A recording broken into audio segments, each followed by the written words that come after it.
ലോക ചരിത്രത്തിലെ ഏറ്റവും ധനികനായ മനുഷ്യൻ ഒരു കറുത്ത വർഗ്ഗക്കാരനായിരുന്നു എന്ന് പറഞ്ഞാൽ നിങ്ങളത് വിശ്വസിക്കുമോ? അതെ, ലോകം കണ്ടതിൽ വെച്ച് ഏറ്റവും പണക്കാരനായ മനുഷ്യൻ ഒരിക്കലും എലൻ മസ്കോ, ജെഫ് ബസോസോ ഒന്നുമല്ല, മറിച്ച് അതൊരു ആഫ്രിക്കൻ ചക്രവർത്തിയായിരുന്നു. അദ്ദേഹം പോകുന്ന വഴികളിൽ ദാനം നൽകിയ പണം പോലും പല രാജ്യങ്ങളുടെയും സമ്പദ് വ്യവസ്ഥകളെ പോലും താറുമാറാക്കിയിട്ടുണ്ട്. പിന്നെ നിങ്ങളെ സ്വാഗതം ചെയ്യുന്നത് ചക്രവർത്തി മൂസയുടെ കഥയിലേക്കാണ്, അഥവാ മൻസ മൂസയുടെ കഥയിലേക്കാണ്. Welcome back to F world. Aflu here.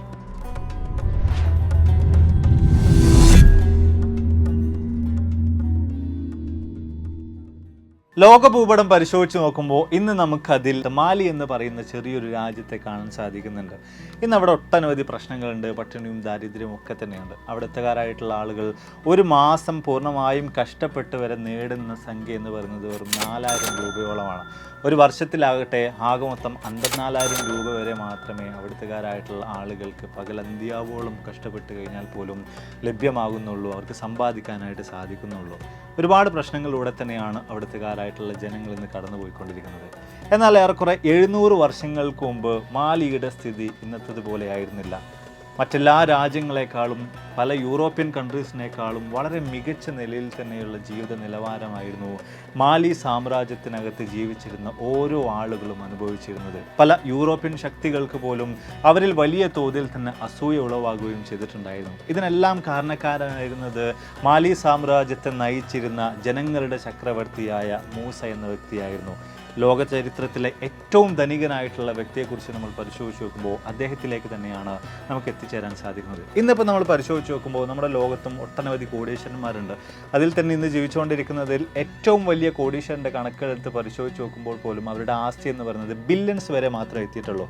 അതിനപ്പുറത്തേക്ക് ഒരൊറ്റ ട്രില്യനെയർ പോലും, ട്രില്യൺ ആസ്തിയുള്ള ഒരാൾ പോലും നമ്മുടെ ലോകത്ത് നിന്ന് ജീവിച്ചിരിപ്പില്ല. പക്ഷേ മൻസ മൂസയുടെ കാര്യത്തിലേക്ക് നോക്കുമ്പോൾ അദ്ദേഹത്തിൻ്റെ ആസ്തി എന്ന് പറയുന്നത് മൾട്ടി ട്രില്യൺസ് ആയിരുന്നു. ഒരു കാരണവശാലും അളക്കാൻ പോലും കഴിയാത്തത്ര സമ്പത്ത് അദ്ദേഹത്തിന് ഉണ്ടായിരുന്നു എന്നാണ് പറയുന്നത്. പക്ഷെ അവിടെ ശ്രദ്ധിക്കേണ്ട വളരെ ഇൻട്രസ്റ്റിംഗ് ആയിട്ടുള്ള ഒരു കാര്യമുണ്ട്. അദ്ദേഹം ഒരിക്കലും ബാലി സാമ്രാജ്യത്തിൻ്റെ റൂളിംഗ് ഫാമിലിയിൽപ്പെട്ട ഒരാളെ ആയിരുന്നില്ല. അദ്ദേഹം രാജാവായതിന് പുറകിൽ, അദ്ദേഹം ചക്രവർത്തി ആയതിന് പുറകിൽ പോലും വലിയൊരു കഥ തന്നെയുണ്ട്. അദ്ദേഹത്തിന് മുൻപ് ബാലി സാമ്രാജ്യത്തിൻ്റെ 9ാമത്തെ ചക്രവർത്തിയായിരുന്ന വ്യക്തി വളരെ സന്തോഷത്തോടു കൂടി തന്നെയാണ് ബാലി സാമ്രാജ്യത്തെ മുന്നോട്ടേക്ക് നയിച്ചിട്ടുണ്ടായിരുന്നത്. അദ്ദേഹത്തിൻ്റെ അവസാന കാലഘട്ടമൊക്കെ എത്തുമ്പോൾ അദ്ദേഹത്തിൻ്റെ മനസ്സിലേക്ക് വലിയൊരു ചിന്ത കടന്നു വരികയാണ്. എവിടെയാണ് ലോകത്തിൻ്റെ അവസാനമുള്ളത്? ലോകത്തിൻ്റെ എൻഡ് എവിടെയാണ്? അത് കണ്ടെത്തണം, അവിടേക്ക് യാത്ര തിരിക്കണം എന്നതായിരുന്നു അദ്ദേഹത്തിൻ്റെ ഏറ്റവും വലിയ ആഗ്രഹം. അത് കണ്ടെത്തുന്നതിന് വേണ്ടിയിട്ട് അദ്ദേഹത്തിൻ്റെ മികച്ച നാവികരായിട്ടുള്ള 400ഓളം വരുന്ന ആളുകളെ അദ്ദേഹം അതിനു വേണ്ടിയിട്ട് യാത്ര അയക്കുന്നുണ്ട്. ഈ ആളുകൾക്കെല്ലാം ആവശ്യമുള്ളതെല്ലാം നൽകിയിട്ട് തന്നെയായിരുന്നു ഇവരോട് ലോകത്തിൻ്റെ അവസാനം കണ്ടെത്തിയിട്ട് തിരിച്ചു വരാൻ വേണ്ടിയിട്ട് രാജാവ് ആജ്ഞാപിച്ചിട്ടുണ്ടായിരുന്നത്. അങ്ങനെ ഈ ആളുകളെല്ലാം തന്നെ ലോകത്തിൻ്റെ അവസാനം കണ്ടെത്തുന്നതിന് വേണ്ടി യാത്ര തിരിക്കുകയാണ്. ആ ഒരു കാലഘട്ടത്തിൽ പലരും വിചാരിച്ചിരുന്നത് ഒരു പരന്ന രീതിയിലാണ് ഭൂമിയുള്ളത്, അതിനാലൊക്കെ തന്നെ അതിനൊരു എൻഡ് ഉണ്ട് എന്നുള്ള നിലക്കാണ്. അപ്പോൾ അതുകൊണ്ടൊക്കെ തന്നെയാണ് രാജാവ് യാത്ര തിരിക്കുന്നതിന് മുൻപ് ആ സ്ഥലം കൃത്യമായിട്ട് കണ്ടെത്തുന്നതിന് വേണ്ടിയിട്ട് ഇത്തരത്തിൽ ഏതാനും ആളുകളെ രാജാവ് മുൻപേ കൂട്ടി തന്നെ അയച്ചിട്ടുണ്ടായിരുന്നത്. പക്ഷേ നിർഭാഗ്യവശാൽ ആ പറഞ്ഞയച്ചവരിൽ ഭൂരിഭാഗം ആളുകളും തിരിച്ചു വന്നില്ല. ചില ആളുകളൊക്കെ ഒരു പക്ഷേ മരണപ്പെട്ടതായിരിക്കാം, മറ്റു ചില ആളുകൾ ഇതൊന്നും കണ്ടെത്താതെ തിരിച്ചു വന്നു കഴിഞ്ഞാൽ രാജാവ് തങ്ങളെ കൊന്നുകളയുമോ എന്ന ഭയം കാരണം തിരിച്ചു വരാത്തതാകാം. എന്തൊക്കെ തന്നെയായാലും കുറച്ച് ആളുകൾ മാത്രം ഒരുപാട് നാളുകൾക്ക് ശേഷം തിരിച്ചെത്തുകയുണ്ടായി. പക്ഷേ അവരിൽ നിന്നും നിരാശാജനകമായിട്ടുള്ളൊരു മറുപടി തന്നെയാണ് രാജാവിന് കേൾക്കാൻ സാധിച്ചത്. ഞങ്ങൾ ഒരുപാട് അന്വേഷിച്ചു, പക്ഷേ ഞങ്ങൾക്ക് ലോകത്തിൻ്റെ അവസാനം കണ്ടെത്താനായില്ല എന്ന കാര്യം നിരാശയോടുകൂടി തന്നെ അവർ രാജാവിനോട് പറയുന്നുണ്ട്. ഈ ഒരു അവസരത്തിൽ രാജാവ് ചിന്തിച്ചൊരു കാര്യം, ഏതായാലും ഇവരൊക്കെ പോയിട്ട് നടന്നിട്ടില്ല, ഇനി ഞാൻ തന്നെ സ്വന്തമായിട്ടൊന്ന് ഇറങ്ങി തിരിച്ചു നോക്കാം, എങ്ങാനും ലോകത്തിൻ്റെ അവസാനം എനിക്ക് തന്നെ കണ്ടെത്താൻ സാധിച്ചു കഴിഞ്ഞാലോ. അങ്ങനെ ആ ഒരു ചിന്തയുടെ പുറത്ത് രാജാവ് സർവ്വസന്നാഹങ്ങളോടും കൂടെ 2000-ലധികം വരുന്ന കപ്പലുകളോടുകൂടെ അതിലേക്ക് ആവശ്യമായിട്ടുള്ള സകല വസ്തുക്കളും എടുത്തുകൊണ്ട് ലോകത്തിൻ്റെ അവസാനം കണ്ടെത്താൻ വേണ്ടി അറ്റ്ലാന്റിക് സമുദ്രത്തിലൂടെ യാത്ര തിരിക്കുകയാണ്. ഈ ഒരു അവസരത്തിൽ മാലി സാമ്രാജ്യത്തെ പൂർണ്ണമായും കൈയൊഴിഞ്ഞു പോകാൻ അദ്ദേഹത്തിന് സാധിക്കില്ല. സാമ്രാജ്യത്തെ ഭദ്രമായ കൈകളിൽ അദ്ദേഹം ഏൽപ്പിക്കേണ്ടതുണ്ട്. അങ്ങനെയാണ് രാജാവ് മൂസയെ താൻ തിരിച്ചു വരുന്നത് വരെ മാലി സാമ്രാജ്യത്തിൻ്റെ കാര്യങ്ങളൊക്കെ നോക്കി നടത്താൻ വേണ്ടിയിട്ട് ഏൽപ്പിക്കുന്നത്. എന്നാൽ വർഷങ്ങൾക്ക് ശേഷം പിന്നീട് 1312 ഒരുപാട് കാലങ്ങൾ കഴിഞ്ഞിട്ടും രാജാവ് തിരിച്ചു വരാത്തതിനെ തുടർന്ന് മൂസ മൻസ മൂസയായി മാറുകയായിരുന്നു, ചക്രവർത്തി മൂസയായി മാറുകയായിരുന്നു. മാലി സാമ്രാജ്യത്തിൻ്റെ 10ാമത്തെ ചക്രവർത്തിയായിരുന്നു അദ്ദേഹം. കഷ്ടപ്പാടിൻ്റെയും മറ്റൊക്കെ വില കൃത്യമായിട്ട് മനസ്സിലാക്കി വളർന്നു വന്നൊരു വ്യക്തി തന്നെയായിരുന്നു മൂസ. ഒരുപക്ഷെ അതിനാലൊക്കെ തന്നെ ആയിരിക്കണം അദ്ദേഹത്തിൻ്റെ കൈകളിലേക്ക് തൻ്റെ സാമ്രാജ്യത്തെ രാജാവ് ഏൽപ്പിച്ച് യാത്രയായത്. എന്തൊക്കെ തന്നെയായാലും അധികാരത്തിലേറിയതിനു ശേഷം മൂസ ചിന്തിച്ചൊരു കാര്യമുണ്ട്, എങ്ങനെയും തൻ്റെ സാമ്രാജ്യത്തെ വലിയ തോതിൽ തന്നെ വിപുലീകരിക്കണം. പക്ഷേ അതിന് ആയുധമെടുത്ത് രക്തച്ചൊരിച്ചിലുകൾ ഉണ്ടാക്കിയിട്ട് സാമ്രാജ്യം വലുതാക്കുന്നതിന് പകരമായിട്ട് എന്ത് ചെയ്യാൻ സാധിക്കുമെന്ന് ചിന്തിച്ചപ്പോൾ അദ്ദേഹം ട്രേഡിലേക്ക് തിരികുകയാണ്. ആ ഒരു കാലഘട്ടത്തിൽ മാലി എന്ന് പറയുന്ന അദ്ദേഹത്തിൻ്റെ സാമ്രാജ്യത്തിന് കീഴിൽ വലിയ തോതിൽ തന്നെ ഡിമാൻഡ് ഉണ്ടായിരുന്ന 2 കാര്യങ്ങളുണ്ടായിരുന്നു. അതിൽ ഒന്നാമതായിട്ട് വരുന്നത് ഗോൾഡാണ്, രണ്ടാമതായിട്ടുള്ളത് ഉപ്പാണ്. അതിൽ സ്വർണത്തിൻ്റെ കാര്യം തന്നെ എടുത്ത് പരിശോധിച്ച് നോക്കുകയാണെങ്കിൽ ആ ഒരു കാലഘട്ടത്തിൽ ഏഷ്യയിലും ആഫ്രിക്കയിലും യൂറോപ്പിലും ഒക്കെ ഉള്ള സ്വർണത്തിൻ്റെ പകുതിയിൽ കൂടുതലും ഉൽപ്പാദിപ്പിച്ചിട്ടുണ്ടായിരുന്നത് അല്ലെങ്കിൽ പുറത്തെടുത്തിട്ടുണ്ടായിരുന്നത് മാലി സാമ്രാജ്യത്തിന് കീഴിലുള്ള 3 ഖനികളിൽ നിന്നായിരുന്നു.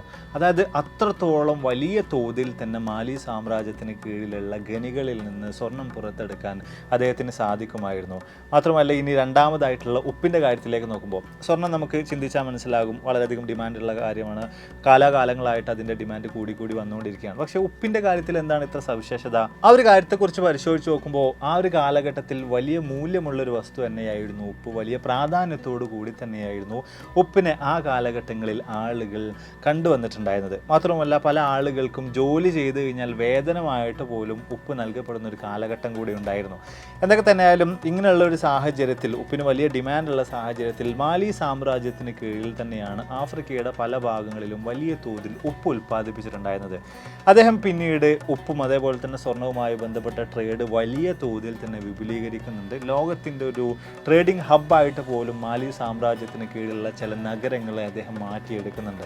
അതോടുകൂടി തന്നെയാണ് ലോകം കണ്ടതിൽ വെച്ച് ഏറ്റവും വലിയ ധനികനായിട്ട് മൻസ മൂസ എന്ന് പറയുന്ന ചക്രവർത്തിക്ക് മാറി വരാൻ സാധ്യമായിട്ടുള്ളതും. അദ്ദേഹവുമായി ബന്ധപ്പെട്ട് പരിശോധിച്ച് നോക്കുമ്പോൾ അദ്ദേഹത്തിൻ്റെ ഹജ്ജ് യാത്ര വളരെയധികം പ്രശസ്തമാണ്. അദ്ദേഹത്തിൻ്റെ അവസാന കാലഘട്ടമൊക്കെ എത്തുന്ന അവസരത്തിൽ അദ്ദേഹം മക്കയിലേക്ക്, സൗദി അറേബ്യയിലെ മക്കയിലേക്ക് ഹജ്ജ് തീർത്ഥയാത്ര പോവുകയാണ്. ഹജ്ജ് ചെയ്യാൻ വേണ്ടിയിട്ട് യാത്ര തിരിക്കുകയാണ്. അദ്ദേഹത്തിൻ്റെ ഒരു യാത്ര തന്നെ വളരെയധികം പ്രശസ്തമാണ്. ഏറെക്കുറെ സ്ത്രീകളും പുരുഷന്മാരും ഉൾപ്പെടെ 70,000-ത്തിലധികം വരുന്ന ആളുകളുമായിട്ടാണ് അദ്ദേഹം ഒരു യാത്ര പുറപ്പെട്ടത്. ആ കൂട്ടത്തിൽ തന്നെ ആയിരക്കണക്കിന് ഒട്ടകങ്ങളും 100 കണക്കിന് ആനകളും ഒരുപാടധികം കുതിരകളും ഒക്കെ തന്നെ ഉണ്ടായിരുന്നു. ഇവർക്കെല്ലാം തന്നെ ഭക്ഷിക്കാൻ ആവശ്യമായിട്ടുള്ള ഭക്ഷണവും അത് പാകം ചെയ്യാനായിട്ടുള്ള ആളുകളും ഉണ്ടായിരുന്നു. ഇവർക്കൊക്കെ തന്നെയും വിശ്രമിക്കുന്നതിനാവശ്യമായിട്ടുള്ള സകലവിധ സന്നാഹങ്ങളും ഈ ഒരു യാത്രയിൽ തന്നെ ഉണ്ടായിരുന്നു. അതിൽ തന്നെ ഈ ഒട്ടകങ്ങളുടെ കാര്യത്തിൽ പരിശോധിച്ച് നോക്കുമ്പോൾ ഈ ഒട്ടകങ്ങളെ പൂർണ്ണമായിട്ടും അലങ്കരിച്ചിരുന്നത് പോലും സ്വർണം ഉപയോഗിച്ചുകൊണ്ടായിരുന്നു എന്ന കാര്യത്തെക്കുറിച്ച് നമുക്ക് മനസ്സിലാക്കാൻ സാധിക്കുന്നുണ്ട്. ഇതിനേക്കാളൊക്കെ അപ്പുറത്തേക്ക് വളരെയധികം ഹൈലൈറ്റഡ് ആയിട്ടുള്ള മറ്റൊരു കാര്യം, തൻ്റെ വഴിച്ചെലവിന് വേണ്ടിയിട്ട് രാജാവ് ധാരാളം സ്വർണം കൂടെ കൊണ്ടുപോയിട്ടുണ്ടായിരുന്നു എന്ന് പറയുന്നൊരു കാര്യമാണ്. ഏറെക്കുറെ 21,000 കിലോഗ്രാം ഭാരം വരുന്ന സ്വർണമാണ് മക്കയിലേക്കുള്ള ഈ ഒരു യാത്രയിൽ തൻ്റെ വഴിച്ചെലവിനായിട്ട് അദ്ദേഹം കൂടെ കരുതിയിരുന്നത്. ഇത്രത്തോളം വരുന്ന സ്വർണം എങ്ങനെയാണ് അദ്ദേഹം കൊണ്ടുപോയിട്ടുള്ളതെന്ന കാര്യത്തെക്കുറിച്ച് പരിശോധിച്ച് നോക്കുമ്പോൾ ഈ സ്വർണ്ണമൊക്കെ തന്നെയും ചുമക്കുന്നതിന് വേണ്ടിയിട്ട് ഏറെക്കുറെ 12,000-ഓളം വരുന്ന അടിമകൾ കൂടെ അദ്ദേഹത്തിൻ്റെ കൂടെ ഈ ഒരു യാത്രയിൽ പങ്കുചേർന്നിട്ടുണ്ടായിരുന്നു. ഓരോ ആളുകളും 2 കിലോഗ്രാം ഭാരം വരുന്ന സ്വർണവും ചുമന്നാണ് രാജാവിനെ പിന്തുടർന്ന് ഈ ഒരു യാത്രയിൽ അനുഗമിച്ചിട്ടുണ്ടായിരുന്നത്.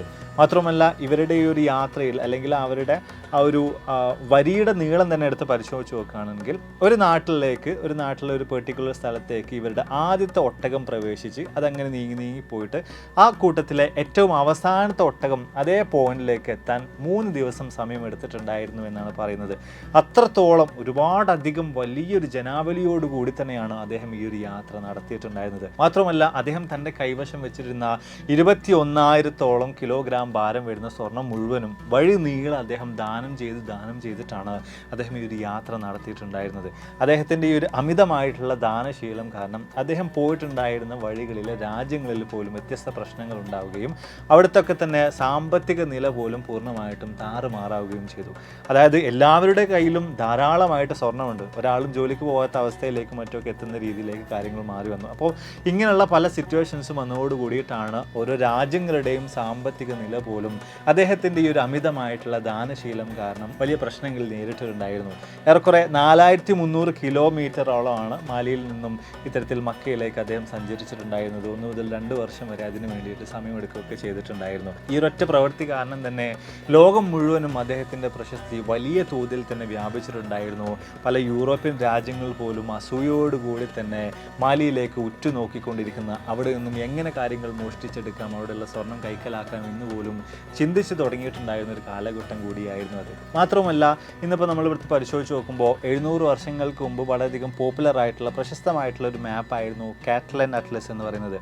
അതിൽ പോലും നമുക്ക് ഓരോ രാജ്യങ്ങളുടെയും ഏറ്റവും സ്പെഷ്യൽ ആയിട്ടുള്ള ചിത്രങ്ങളൊക്കെ അവർ വരച്ചു വെച്ചിട്ടുണ്ട്. അതിൽ മാലിയുടെ കാര്യത്തിലേക്ക് നോക്കുമ്പോൾ അവിടെ സ്പെഷ്യലായിട്ട് അവർ വരച്ചു വെച്ചിട്ടുള്ള ചിത്രം മൻസ മൂസ ഒരു ഗോൾഡിൻ്റെ ഒരു ചെറിയ ഗ്ലോബും കയ്യിൽ പിടിച്ചുകൊണ്ടിരിക്കുന്നതാണ്. അത്രത്തോളം അദ്ദേഹം പ്രശസ്തമായിരുന്നു. അദ്ദേഹത്തിൻ്റെ സാമ്രാജ്യത്തിന് കീഴിൽ അളക്കാൻ കഴിയാത്തത്ര സ്വർണവും സമ്പത്തുമുണ്ട് എന്ന കാര്യത്തെക്കുറിച്ച് ലോകത്തിന് മുഴുവനും അറിയാമായിരുന്നു. മാത്രമല്ല അദ്ദേഹത്തിൻ്റെ ഭരണത്തിൽ ജനങ്ങളെല്ലാവരും വലിയ സന്തുഷ്ടരായിരുന്നു. ജനങ്ങൾക്ക് ആവശ്യമായിട്ടുള്ള ഭക്ഷണത്തിൻ്റെ കാര്യത്തിലും അവരുടെ എഡ്യൂക്കേഷൻ്റെ കാര്യത്തിലൊക്കെ കൃത്യമായ നിലയിലുള്ള ശ്രദ്ധ എല്ലായ്പ്പോഴും മൻസ മൂസ എന്ന് പറയുന്ന ചക്രവർത്തി പുലർത്തിയിട്ടുണ്ടായിരുന്നു. മാത്രവുമല്ല പല യുദ്ധങ്ങൾ അദ്ദേഹം ചെയ്യുന്ന അവസരത്തിൽ പല എതിർ രാജ്യങ്ങളിലെ ജനങ്ങൾ പോലും അദ്ദേഹം ആ ഒരു രാജ്യം പിടിച്ചെടുക്കണം, തങ്ങൾക്ക് കൂടെ മൻസ മൂസയുടെ ഭരണത്തിന് കീഴിൽ വരണമെന്ന് പോലും അവർ ആഗ്രഹിച്ചിട്ടുണ്ടായിരുന്നു എന്നൊക്കെ ചരിത്രം പരിശോധിച്ച് നോക്കുമ്പോൾ നമുക്ക് മനസ്സിലാക്കാൻ സാധിക്കുന്നുണ്ട്. ഒരിക്കൽ പോലും ഒരൊറ്റ യുദ്ധത്തിൽ പോലും മൻസ മൂസ പരാജയപ്പെട്ടിട്ടുണ്ടായിരുന്നില്ല എന്ന് മാത്രമല്ല പല ശത്രു രാജ്യങ്ങളുടെയും സൈന്യത്തെ പൂർണ്ണമായിട്ടും വിലക്കെടുക്കാൻ പോലും അദ്ദേഹത്തിന് സാധിച്ചിട്ടുണ്ടായിരുന്നു. അത്രത്തോളം സമ്പത്ത് വാരിയെറിഞ്ഞ് പലതും അദ്ദേഹം ഈ ഒരു ലോകത്ത് കാണിച്ചു കൂട്ടിയിട്ടുണ്ടായിരുന്നു. അതായത് ഇത്രയധികം സമ്പത്തുണ്ട്, ഒരിക്കലും അളക്കാൻ പോലും കഴിയാത്ത അത്ര ധനം അദ്ദേഹത്തിൻ്റെ കയ്യിലുണ്ട്. എങ്കിൽ പോലും അതിനെ കൃത്യമായ നിലയിൽ മാത്രം എല്ലാവർക്കും ഉപകാരപ്പെടുന്ന നിലയിൽ, പാവപ്പെട്ടവരൊക്കെ സഹായിക്കുന്ന നിലയിൽ, ജനങ്ങളുടെ ക്ഷേമത്തിനൊക്കെ ഉപകാരപ്പെടുന്ന നിലയിൽ തന്നെയാണ് മൻസ മൂസ എന്ന് പറയുന്ന ചക്രവർത്തി ഉപയോഗിച്ചിട്ടുണ്ടായിരുന്നത്. അങ്ങനെ ഏറെക്കുറെ 25 വർഷത്തോളം മാലി സാമ്രാജ്യത്തെ വളർത്തി വലുതാക്കി ഏറ്റവും ഒടുവിൽ അദ്ദേഹം പ്രായാധിക്യം കാരണം മരണപ്പെടുകയാണ്. അതിനുശേഷം അദ്ദേഹത്തിൻ്റെ മകനൊക്കെയാണ് അധികാരത്തിലേക്ക് വന്നിട്ടുണ്ടായിരുന്നത്. എന്തൊക്കെ തന്നെയായാലും 1226 മുതൽ 1670 വരെ മാലി സാമ്രാജ്യം ശക്തമായ നിലയിൽ തന്നെ നിലയുറപ്പിച്ചിട്ടുണ്ടായിരുന്നു. മൻസ മൂസ അന്ന് നിർമ്മിച്ച പല നിർമ്മിതികളും ഇന്നും മാലിയിൽ കാണാൻ സാധിക്കുന്നുണ്ട് എന്നാണ് പറയുന്നത്. അപ്പോൾ എന്തായാലും നമ്മുടെ വീഡിയോസോടെ വേണ്ടപ്പോഴാണ് വീഡിയോ തീർച്ചയായും നിങ്ങൾക്ക് വളരെയധികം ഇൻട്രസ്റ്റിംഗ് ആയി കാണുമെന്ന് വിചാരിക്കുന്നു. ലോകം കണ്ടതിൽ വെച്ച് ഏറ്റവും വലിയ ധനികനായ വ്യക്തി, ഒരു മൾട്ടി ട്രില്യണർ ആയിട്ടുള്ള ചക്രവർത്തി എന്നൊക്കെ പറയുമ്പോൾ തീർച്ചയായിട്ടും അവിടെ ഉയർന്നു വരുന്ന മറ്റൊരു സുപ്രധാനമായ ചോദ്യമുണ്ട്. പിന്നീട് എങ്ങനെയാണ് ഈ സാമ്രാജ്യത്തിൻ്റെ പണം പൂർണ്ണമായിട്ടും നഷ്ടമായത്? മാലി ഇന്ന് കാണുന്ന ഒരു ദരിദ്ര രാജ്യം കണക്കെ മാറിയത് എങ്ങനെയാണ്? ആ ചോദ്യത്തിൻ്റെ ഉത്തരം, സിമ്പിളായിട്ടുള്ള ഉത്തരം, യൂറോപ്യൻ ശക്തികളുടെ തേരോട്ടമാണ് ഇന്ന് കാണുന്ന നിലയിലേക്ക് മാലി എത്തിച്ചത് എന്ന് തന്നെയാണ്. ആദ്യ കാലഘട്ടങ്ങളിൽ പോർച്ചുഗീസുകാരും പിന്നീട് സ്പെയിൻകാരും ഒക്കെ തന്നെ കച്ചവട ആവശ്യാർത്ഥം ബാലിയിലേക്ക് എത്തിച്ചേരുകയും ഇന്ത്യയിലൊക്കെ ചെയ്ത അതേ രീതിയിൽ തന്നെ പതിയെ പതിയെ പൂർണ്ണമായും അവർ അവിടുത്തെ അധികാരം പോലും കൈയാളുന്ന നിലയിലേക്ക് മാറി വരികയും അവിടുത്തുകാരെ അടിമയാക്കുകയും കൊള്ളയടിക്കുകയൊക്കെ ചെയ്തതിൻ്റെ അടിസ്ഥാനത്തിൽ തന്നെയാണ് ഒരുപാട് വർഷങ്ങൾക്കിപ്പുറം മാലി എന്ന് പറയുന്ന രാജ്യം ഈ ഒരു അവസ്ഥയിലേക്ക് എത്തിച്ചേർന്നിട്ടുള്ളത്. വീഡിയോ കുറിച്ചുള്ള നിങ്ങളുടെ അഭിപ്രായങ്ങളും അതുപോലെ തന്നെ ഈ മൻസ മൂസയുടെ സ്ഥാനത്ത് നിങ്ങളായിരുന്നുവെങ്കിൽ, അതായത് അളക്കാൻ പോലും കഴിയാത്തത്ര സമ്പത്ത് നിങ്ങൾക്കുണ്ടെങ്കിൽ എന്തെല്ലാം കാര്യങ്ങളായിരിക്കും നിങ്ങൾ ആദ്യം തന്നെ ചെയ്യുക? അല്ലെങ്കിൽ നിങ്ങൾ ആ ചെയ്യാൻ ഉദ്ദേശിക്കുന്ന കാര്യത്തിൽ ഏറ്റവും വിലപിടിപ്പുള്ള, ഏറ്റവും അധികം പണം നിങ്ങൾ ചിലവഴിക്കേണ്ടി വരുന്ന കാര്യം എന്തായിരിക്കും? അതിനെക്കുറിച്ച് തീർച്ചയായിട്ടും താഴ്ന്ന് രേഖപ്പെടുത്താൻ മറക്കരുത്. അപ്പോൾ ഇതിൽ നല്ല ഒരുപാടധികം വീഡിയോസുകളുമായിട്ട് കണ്ടുമുട്ടാവുന്ന പ്രതീക്ഷയോടെ ബൈ.